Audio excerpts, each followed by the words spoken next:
we can get, so I can move around.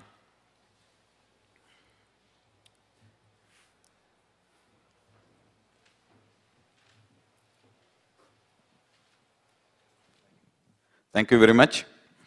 First of all, I wanted to say thank you. I agree with Kevin here. We have really two good senators. I'm fairly aware of their work, and I, as an Oregonian, very proud to be part of this, this lovely state. Other thing that I wanted to talk about is Lisa this morning gave a fairly good introduction as to what she was talking about. So let me see if I can build on that. So one question has come up, why Intel? A lot of people have asked and stopped me. This is a small business affair, why Intel is here. So all I can say at this stage, this is, if you look at an ecosystem, in coral ecosystem, right, around Australia, Intel is such a big force in Oregon and worldwide that whatever we do, either in terms of technology, it creates tremendous amount of opportunities for small businesses. And part of the reason I'm here is to let you know that as big as Intel is, Intel doesn't do everything. We need a lot of ecosystem support, and that ecosystem support comes from small businesses. And that's one of the reasons why I'm here, to kind of outline opportunities and areas where you can see where you could possibly add value to the overall equation. I have also chosen this specific picture as my starting picture because there are certain themes that I'm trying to weave. As you can see in the picture, there are ships and boats. There are cars going. On the left-hand side, you don't see, there is Emmanuel Hospital. And what I will be talking about is that infrastructure that you are seeing here of people, cars, buildings, each and every one of those things is going to become smart in the next 5 to 10 years. And that's precisely is the type of opportunity that I want each one of you to look at and say, you know, there is tremendous amount of opportunity. So let me go through, I have a lot of slides, I'm going to leave them with you, but I'm not going to go through every slide. I'm going to give you just a good enough picture, and then in your off time, you can go through the slides that I'm not going to cover. So quick.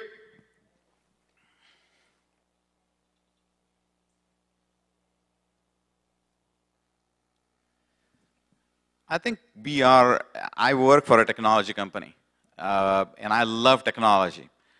But the technology that I like is when the technology gets embedded in our life, in our day-to-day working, where you don't even see that technology. It becomes part of your life. That's the kind of technology I want small businesses to create, where it becomes indistinguishable from what you are doing day in and day out.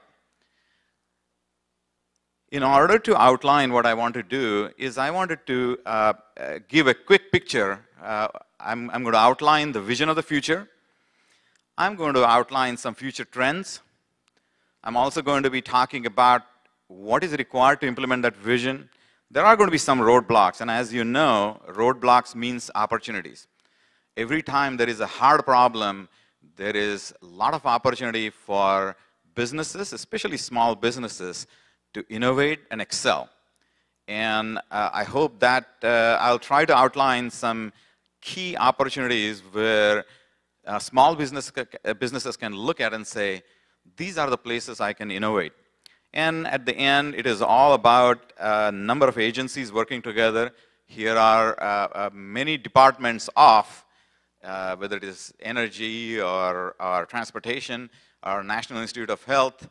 All of these government agencies, including citizens and small business, have to work together in order to implement that vision. So what I'm going to outline first is what's in front of us in the next 15 to 20 years. What I have outlined here are 15 what I call top technology or engineering challenges. And I would bet every agency that's here will find a home in one of those 15 blocks. If you can see, we are going through an energy crisis. Solar energy is very important. Around nuclear fusion, we have been probably playing with that for the last 40 years. We are coming very close, but not quite there. Hopefully solving that as an energy problem. We have a lot of problems in terms of depleting our land resources. That's where the carbon sequestration and nitrogen cycle management becomes very important. Most of you know, may not be as evident in the United States, but many parts of the world just simply don't have clean water. Does that mean we don't have technology? Of course we have technology. It is not the question of technology there, it is a question of bringing that technology to the level that any citizen, even in the poorest country, can have access to the water. So even though your small businesses are focusing and the funding is coming from United States government, I think the impact what you do is going to be worldwide. I'm not planning to go through every block here, but most of you know, healthcare is a problem. How do we manage our healthcare assets? How do we communicate when we have a health crisis? It is also important to understand really how the brain works. Again, my plan is not to go through every single step. You can read as much as I can. But the point I wanted to make is there are, out of many, I have tried to bubble up 15 top challenges that are in front of you. Now, behind that, each one of those boxes, there are one or many problem statements. And I want you to look at, what am I trying to solve? And that's the first thing a small business should look at. What is it that I'm trying to solve? Am I trying to solve somebody's problem? And there are two types of solutions. One I call a vitamin solution, and the other one is called Tylenol solution. What I mean by that is, when I'm in pain, I want that Tylenol right away.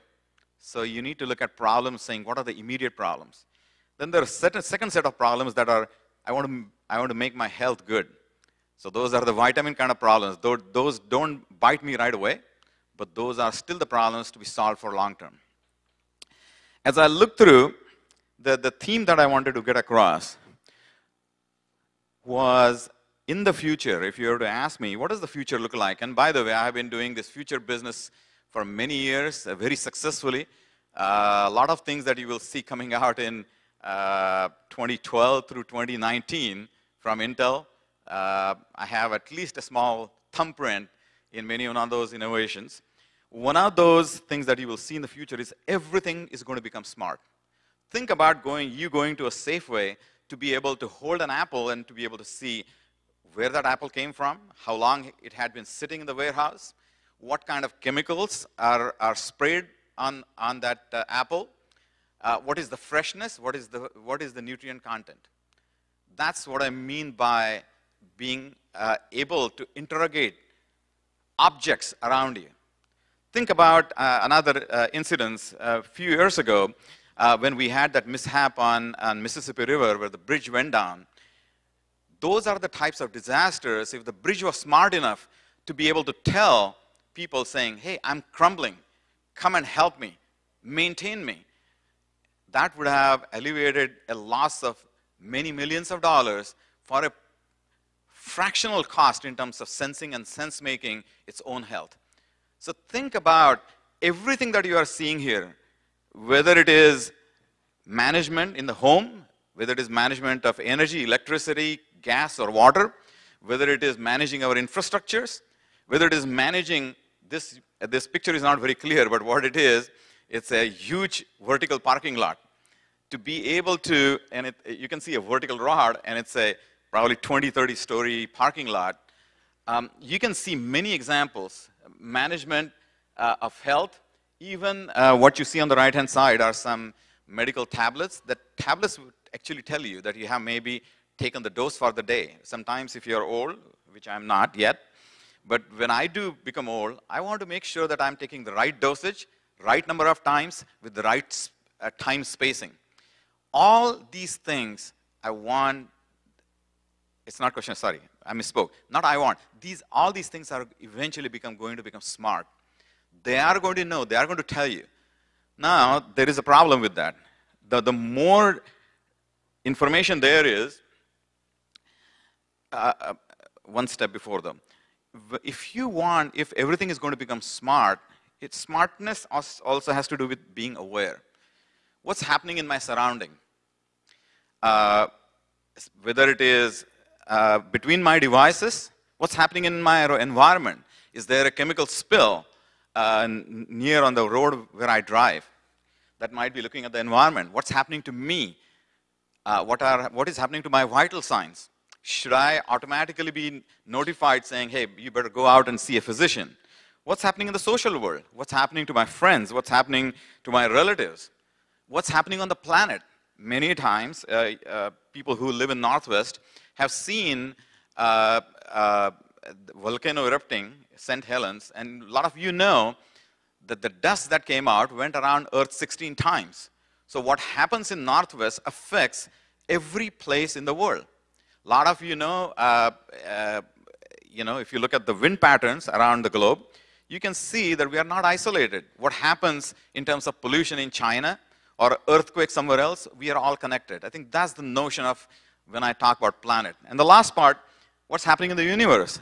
Are there asteroids coming in? NASA probably follows somewhere between 1,000 or 2,000 objects, and those have a potential of wiping our race. So all of these things, it's important that we pay attention to. Now, the little thing at the top that you see, every time I had predicted in the last talk that I gave at a sensor conference was, we'll probably be looking at over 1 trillion sensors of all sorts of, pressure to GPS to knowing blood pressure to what have you. And all of these sensors are going to create data. Now, this data is going to be humongous. So what I'm showing you here are some of the areas: smart cities, smart environment, our water is going to get smart, our metering is going to get smart, we are going to be notified if there is an emergency or security threats. Agriculture, if you know how much agricultural waste there is, especially in the United States. 30 years ago I came from India. Every single piece, when it was harvested, it was put to use in some form or the other. Everything.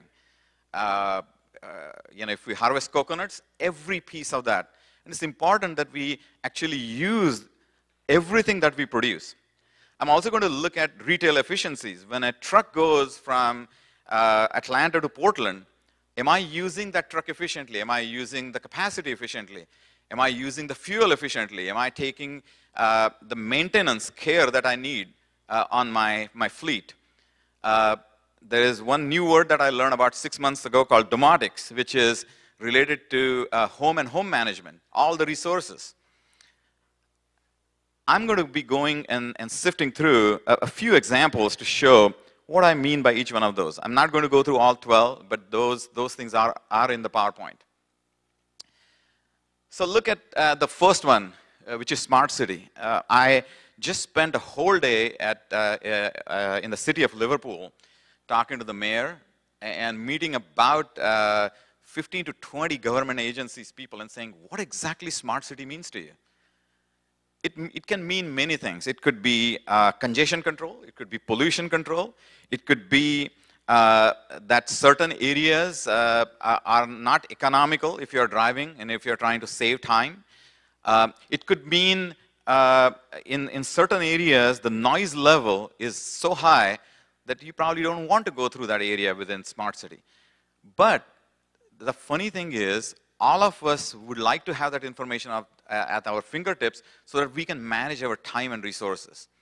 If I want to go there in the fastest way, I want to go in the most economical way, I want to go where I'm not going through a pollution area, we all need to have that capability to make decisions based on the data. Smart lighting. How many times, sometimes I take long evening walks because that's my creative time. After dinner, I take a walk around my neighborhood, and I look at there is nobody on the road, there is still light, why can't I dim it until I can sense a movement and I can brighten it up? That's savings. That's a waste of energy going nowhere. How many times have you seen lights that go in space? What's the point? If you can point all the city lights down where it is needed. And I can go on. It is also, there are probably hundreds of examples I could give, but I wanted to give you enough flavor. Smart environment. I want to know ahead of time if there are likely conditions and where. I want to know what's happening in the area around in terms of different carbon monoxide and carbon dioxide or nitrogen oxide, NOx compounds, hydrocarbons. I want to know all these pollutants in my area. And I think the thesis here is if I can know, if I can measure and I can find out, it's likely that I can take some kind of an action.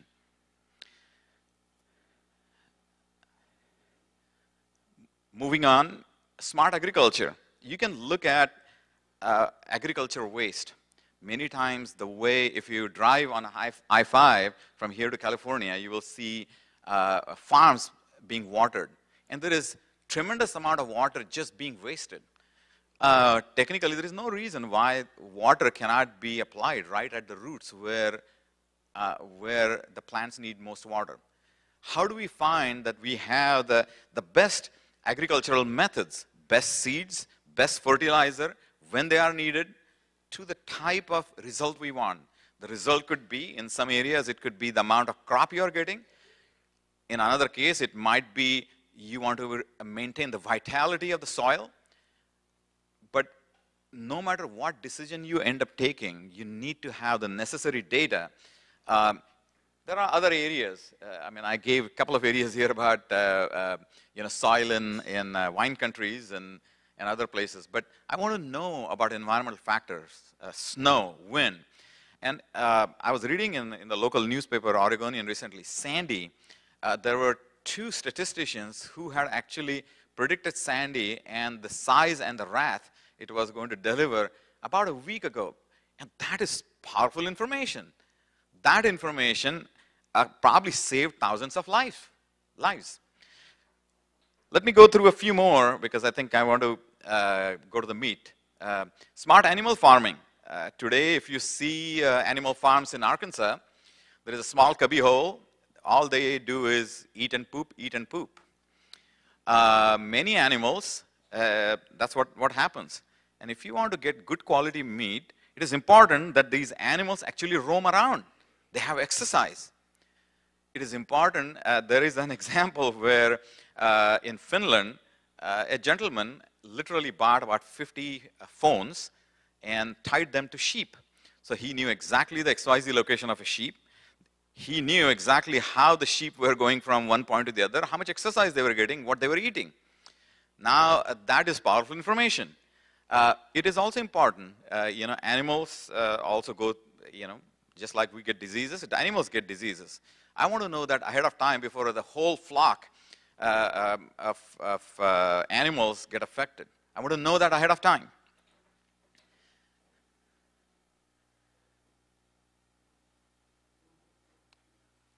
Last one, it is very near and dear to me. I know there are a lot of folks here from OHSU. I know a guy named Jit here. To me, health probably consumes ungodly number of dollars. And for no reason. A lot of these could be saved if we have an early understanding of what's happening to us. And it's not that complicated. A lot of my medical friends in the medicine business have actually told, before you make that trip to physicians, there are a lot of indications ahead of time that you can get to control. And this is bottom line. This is economics. This is dollars. It is not somebody's fancy idea. It is purely we are short on dollars and resources. How do we manage those resources? The way to manage the resources is to understand what our health is. What are our critical factors that we should be measuring? So I talked about everything is going to become smart, and every time something becomes smart, that means you are creating petabytes of data. And my response to that is, oh my God, what are we going to do with this data? Well, from a small business perspective, that means we have a lot of opportunities. Because once that data is created, it has to be captured, it has to be stored, somebody has to make sense out of that data, and then eventually somebody has to act on that data. All is this require all this requires tremendous amount of technology. And what I'm going to outline in the upcoming slides are some of the roadblocks for implementing all the things that I said are going to happen, which is smart cities, smart energy, smart water, smart anything and everything. So the question is, what is required to implement that vision? You know, I'm a technologist from Intel, so some of the things that I see here are things you will probably also associate with. First of all, a lot of sensing work would be required, right? Whether it is health of your health, health of bridges, health of water, health of food. I was in Wuxi, China about 2 weeks ago, and they are, this is kind of a little diversion here, but the amount of work that's going on in China, I was scared. I looked at what we as a nation, US, we are doing here. I was scared. The rate at which things are progressing in China, I hope this is a wake-up call. I'm not the one to deliver it. I'm just passing on my observation. The amount of innovation it's happening in making things smart is going at such a phenomenal rate. We already missed a lot of waves before. We missed biotech wave. We missed a little bit of most of the people who were researching in the bio and genetics kind of went out for whatever reasons that I don't want to talk about. But this is one wave. This is the future that we just cannot afford to miss. So a lot of things are going to be required in terms of, as I mentioned, data storage, a lot of processing, a lot of software. A lot of that data is going to be private. And I was naive enough until about 9 months ago saying not everything needs to be secure. A thermometer in my room, why does it need to be secure? Well, if a hacker can get access to my thermometer in my room and knows precisely when my thermometer reading goes from 74 to 64 at 8 o'clock in the morning and comes back to 71 degrees at about 5:30, it clearly tells a thief that I'm not at home. It is as simple as that. So even the simplest thing from a security perspective is very important. So I can't tell you how important is security in this business. Security meaning right at the moment the data is created, all the way it is processed and used. Security, there is tremendous amount of opportunity here. All of this eventually, has to go through a communication network. All has to go through some kind of actuation. For example, if there was a sensing that an industry just turned on, but somebody can get an access to a valve in a Bonneville power station, somebody can remotely turn on that valve and decide to put 10 times amount of water through that. Imagine what disaster that would be for the people who are down below from that dam. It is extremely important. I cannot emphasize security, what it would do to our infrastructure. The last one I want to address, which I'll also address again in the subsequent slides, is energy harvesting. We will, no matter what we do, energy will always be at a premium. I mean, look at that. There was only one nuclear power station in Oregon. We closed it down. We don't like hydroelectric power station because we want salmon's life cycle not to get disturbed. We don't like coal. There are a lot of places, but we like taking hot showers in the morning. The only way we are going to get away with that is find ways to harvest this energy. And there are probably hundreds of ways. I'll just give an example. I'm still on slide 21. I'm barely halfway, but I started thinking, you probably have heard a name brand called Toto. And I was always curious whenever I go to urinal, somehow when I leave, the water automatically gets flushed. I eventually got curious, thinking, what the heck is inside that? So I went and I found out there is a little Pelton wheel inside that. Every time water gushes through, the Pelton wheel rotates. There is a little generator that charges a capacitor. Next time somebody else goes, that charged capacitor is used again to turn the valve on and off. Brilliant idea. There are so many other areas. Think about how much rain there is in Oregon. And every time that rain comes and falls through 10,000 feet, it has momentum. How much electrical energy we have. Electrical energy we could create out of solar. Maybe may not be here, but maybe in Arizona. But I think I can't emphasize. I can talk like a techie, but I'm also grounded in reality, which is if we want to turn everything smart for the goodness of us, goodness of planet, goodness of whatever, we are going to need a strong will. And I think the two panels and the two folks that I talked in the morning are doing tremendously great work, but we need a strong will. We need right mindset saying, you know, this is a national priority. This is important. We got to, let's stop bickering and let's use time to do something useful in terms of science and technology. And I would also like to say, you know, Intel I'm a proud member of Intel because Intel supports a lot of the science and engineering work through scholarships right at the high school level. And this is going to require a lot of resources and industry support. And part of the reason why I'm here is Intel as a magnet can attract a lot of small businesses to Oregon, to United States, which can help small businesses to innovate on top of whatever we do. We are good in setting up a platform on which small businesses can build. A little bit of Intel advertisement here, but Intel has created, in the last Intel Development Forum, we announced what is called an intelligent system framework. This is a baseline platform on which small businesses can innovate. So what is that base platform? The base platform allows you to drive interoperability. That means you might be making energy smart. You might be making water smart. You might be making natural gas smart. But are they talking to each other? I'll give you a simple example. In the evening, a lot of businesses turn off. That means there is ample electricity, and electricity might be cheaper. Maybe I need to heat up my home with one form of energy versus the other, depending upon what is most cheaply available, right? So interoperability between different verticals is an opportunity. How do you create commonality across multiple verticals so that we can share that data? Second, unlock the edge data. Edge meaning data coming out of sensors.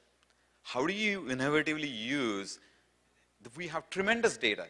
There is hard data, meaning coming out of sensors.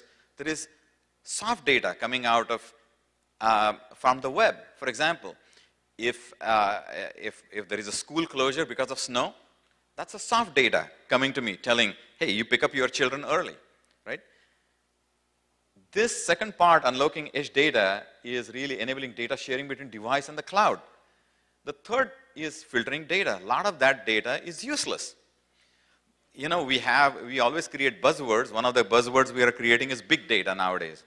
Well, big data, because it is data, it is mostly useless. If the temperature of my room is still between the upper and lower control limits, why am I sending data anywhere? I should be doing a lot of that processing just locally and send intelligence up the channel. One of the reasons why Intel is uniquely in the middle of this is Intel have lots of assets. We have processing power, we have solid-state devices, we started Ethernet, we are in communications. We have now acquired Wind River system, which is a real-time operating system. We have McAfee. So we have a lot of what I call the base assets, the nuts, the bolts, on which you can build your individual. Small businesses can use this basic material to build your own houses using the terminology. So now I want to dive into the 7 areas that I think are critically important. First of all, what I call MEMS and non-MEMS sensors. If you don't have data, if you can't sense it and use that data for manipulation, it's of no use. So we are going to need all kinds of sensors. And I could probably, if you go to Wikipedia, you'll probably get a list of 50 to 60 sensors, but that's not end of it. There are lots and lots of sensors. Now, you might say, well, accelerometers have been there, the glucose meters have been there. There is tons of innovation to be there. Today, if I look at glucometer, I have to actually poke my finger. You might think about ways and means of doing the same, achieving the same results without even touching the human body. Don't think this is, gone are the days when somebody predicted that we will never go over 640K of RAM. Guess where we are today? There is plenty of innovation that's remaining. I'll give you an example. Most of you may not know, here is a guy, 15 years old, 15, high school. And I'm not in physiology, I'm not in medicine, so pardon if I misspeak. But there is a type of cancer, pancreatic cancer, which is almost always fatal and is always found late. Now there are, and again, I'll show my ignorance here. There are about 15 or 20 proteins that you have to look at that cause that cancer. And if it is done early enough, then there is much better chance of saving a life. This 15-year-old guy, mostly doing web search and using run-of-the-mill materials, came up with the sensors which normally a test would cost $700, which most poor people may not be able to afford. His sensor costs 3 cents. Look for the guy, 15-year-old. If a 15-year-old guy can actually sift through a range of proteins, find the protein, that particular protein that creates pancreatic cancer, I think small business, there is tremendous amount of intelligence. There's tremendous amount of innovation that can happen and actually will save lives. One of the things that I wanted to make a passing comment. There is an understanding that technology means it has to be thousands of dollars. One of the interesting part about technology is if you can create it cheap and affordable, you are making major strides in the overall health of the nation. That's the second part. This shows my techie side a little bit. If you were to look at, I just picked up about 4 sensors here. But that data, when it comes out of sensors, you have to derive certain features of what you are actually sensing. What I mean by that is, if my GPS picks up an XYZ location, what does that mean? If I can attach that XYZ to a Starbucks place, then I have a little more intelligence. Now I can say, aha, it's not an XYZ location. I have more meaning. I extract feature out of that. The next step in that process is also what I call classification. If it is, what kind it is. And then eventually the last phase is, what is the inference? What am I really trying to infer from that data? What does it mean to me? And I'll address that a little bit later in one slide. But the amount of algorithmic creation, the amount of analytics, this is a huge opportunity. If you have done analytics and algorithms in your life, you haven't seen nothing else, nothing yet. You're probably seeing only the tip of all the algorithmic and analytical work that's needed to be done. Tremendous amount of opportunity for small businesses to innovate here.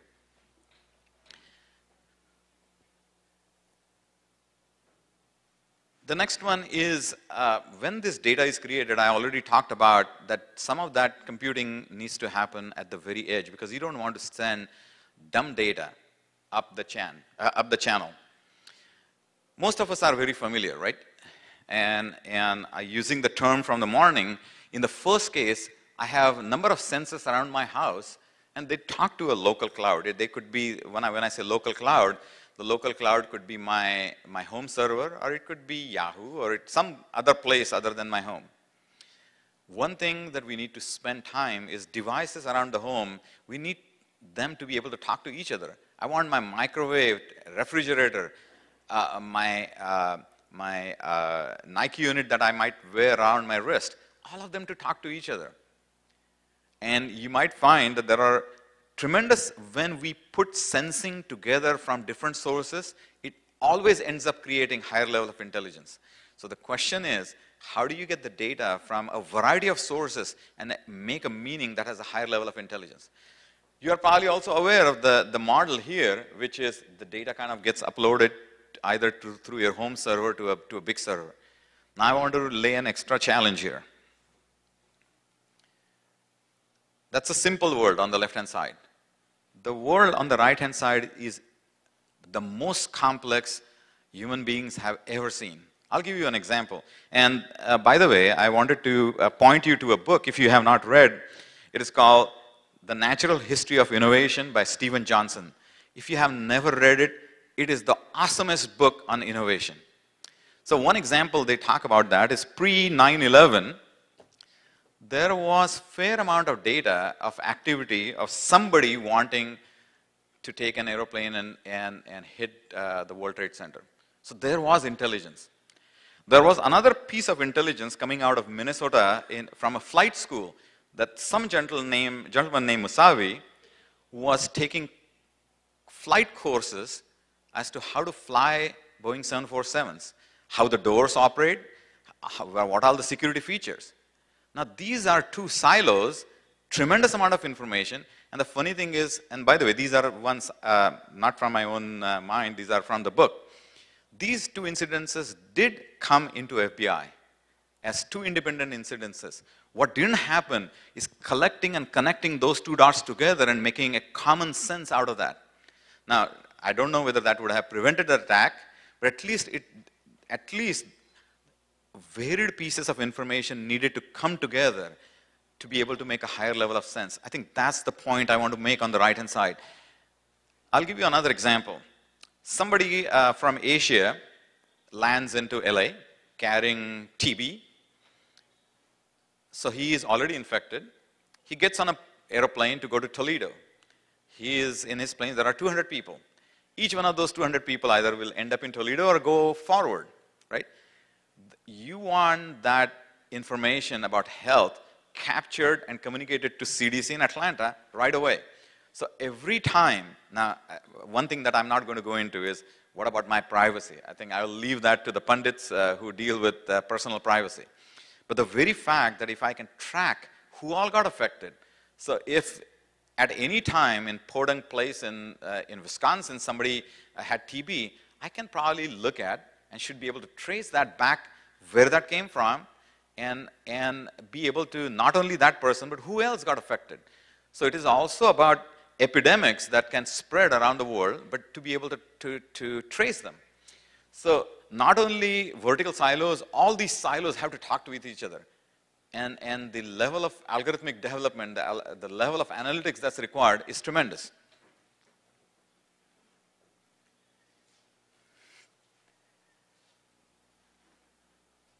I hope I can get 10 more minutes because we started late. Sorry. I'll try to do it fast. The first part is we are all familiar with how to deal with laptops and tablets and smartphones. Going forward, machines have to be talking to each other. So what's missing here is today we are working in vertical silos. There is not a common data model that says I'm going to have one common data model that's accessible by any vertical, which will allow me to read data from one silo into the other to make a higher level of sense making. There is no common architecture. There is no common APIs. There is lack of connectivity. Simple devices in my home don't talk to each other sideways.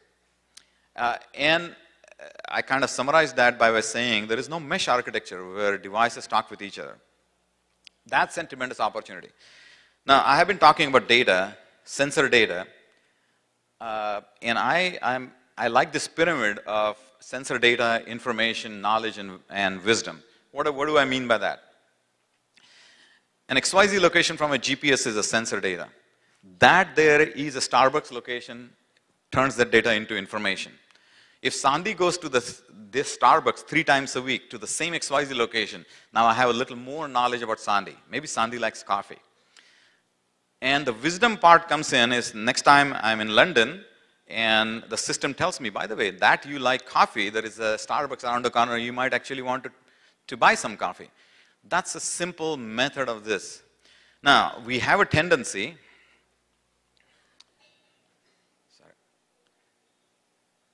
We always have discussions about whether data should be processed locally or at the edge.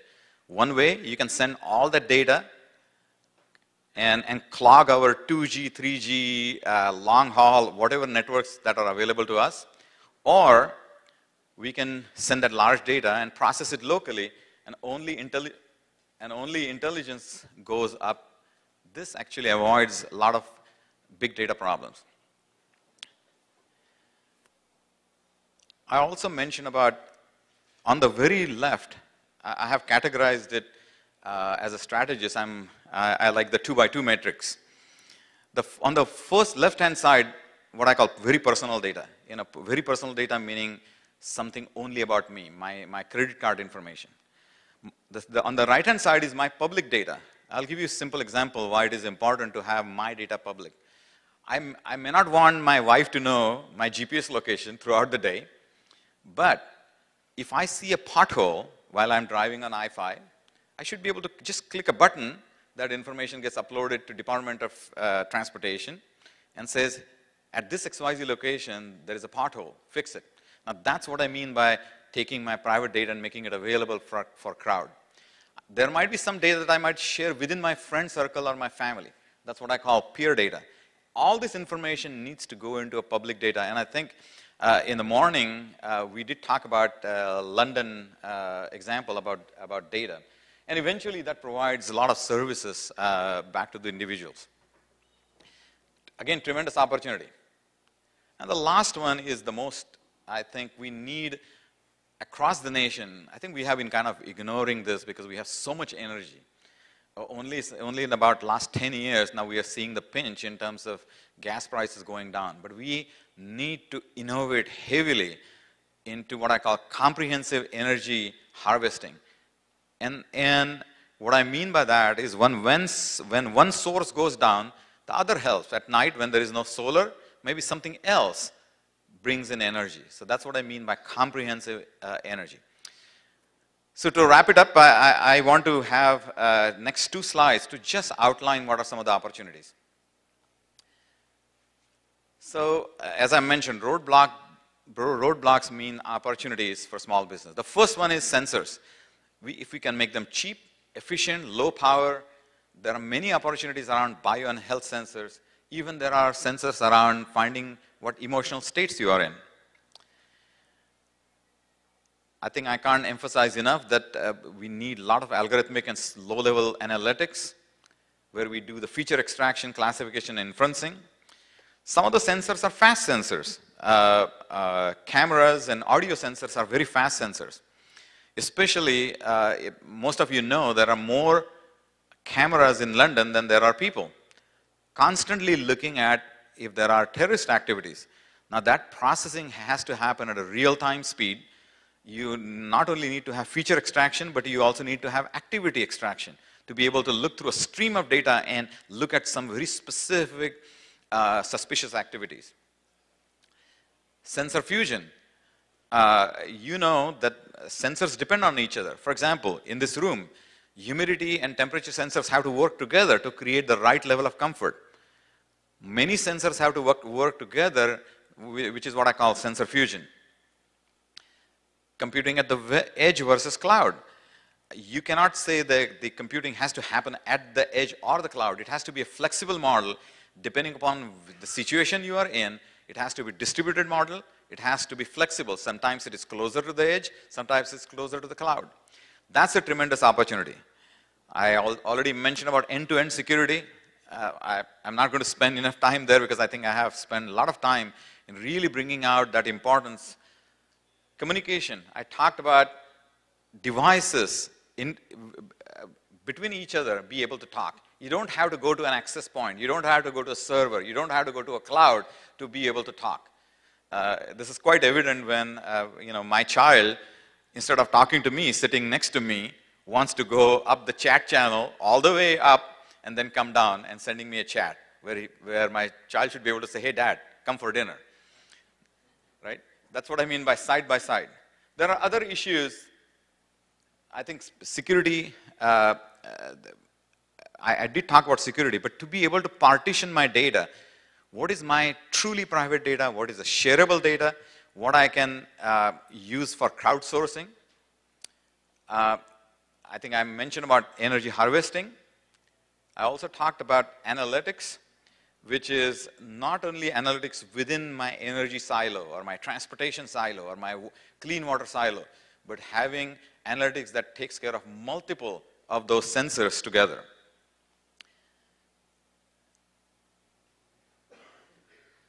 One thing that I didn't spend enough time, which is I want to know about devices. That means if devices are going to go bad, just like I want to sense my health going bad and be told ahead of time, I want devices to be able to say, I'm going bad, help me, or replace me. I think I talked about actuators. I gave you an example of somebody being able to actually actuate a valve going into the hydroelectric power stations. And the last one was what I call predictive algorithms. That means ability to not only take in data, but start making judgment calls saying, hey, this is imminent, this is coming down the pipe. Be able to, so inferencing followed by prediction. Okay, last two slides. I think one thing that's going to be very important is a close cooperation between small businesses, government agencies. I call them DOX, but I know there are a lot of others that are not department of, and citizens. And I think the way this is going to happen is there are the rate at which new technologies actually get invented is pretty small. Many times it is just taking multiple technologies and it's a unique combination that creates a wow. It's also crowdsourcing data. A lot of these things will not happen unless you and I and all of us are ready to share some of the data that we see. If I'm driving on a road and if there is a congestion, I should be able to click very simply and be able to say at this XYZ location there is congestion. And there is a lot of technology transfer and data that should occur. And I think in the morning, one of the presenters did give an example of government now sharing lots of the data that could be used by small businesses to be able to create services that are useful for the citizens. I think I covered those two. So in closure, I think the vision of the future is everything is becoming smart, whether you like it or not. Here is your opportunity. Here is an early indication. Things are going to go smart. There are lots of challenges. Nothing in this world is simple. I don't think in 1958, when President Kennedy said we want to go to the moon, he thought it was duck soup. Not at all. There are going to be hard challenges, but there is enough brightness and intelligence in this room itself that any challenges that does not, of course, violate the laws of physics, as long as it's within the laws of physics, we can find a way to overcome those. Some of these things that this requires rapid technology innovation. We can't wait for this or that. The rate at which innovation would happen in 1980 when I joined Intel versus the rate at which innovation is happening now. It is happening by week, not by years, by not quarters, not by month, by week, by days. Every day you're seeing innovation happening. So what's on your side as a small business? First of all, most small businesses are small. That's why they are also fast. That means you have the agility to make rapid progress. You don't have to wait for somebody to tell you and approve or not approve. You are the approver. Second one is you have tremendous amount of support. I mean, last 2 days I've been sitting here. The amount of support you have is tremendous.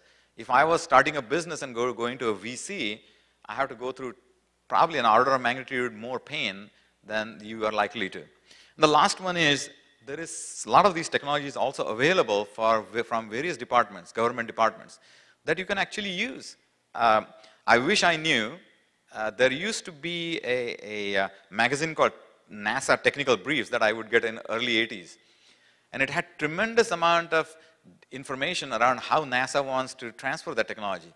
So it seems like there is more, agencies are more interested in sending, but there are not enough hands to take that technology. This is your chance. I don't know how I'm late, but thank you very much. I hope I had given you enough. I'll be around answering questions, but I hope I have given you enough inspirations. I have at least try to show you some of the areas where innovation can occur, where opportunities are there. As a representative from Intel, we always like to work with ecosystem partners, small businesses. In Oregon and specifically Portland is a very fertile area in terms of brain power, but immaterial of which state you are in. If you have the right idea, you have the right support from the government agencies, and Intel as an industry partner can also work with you. Thank you very much for listening to me. I appreciate your time.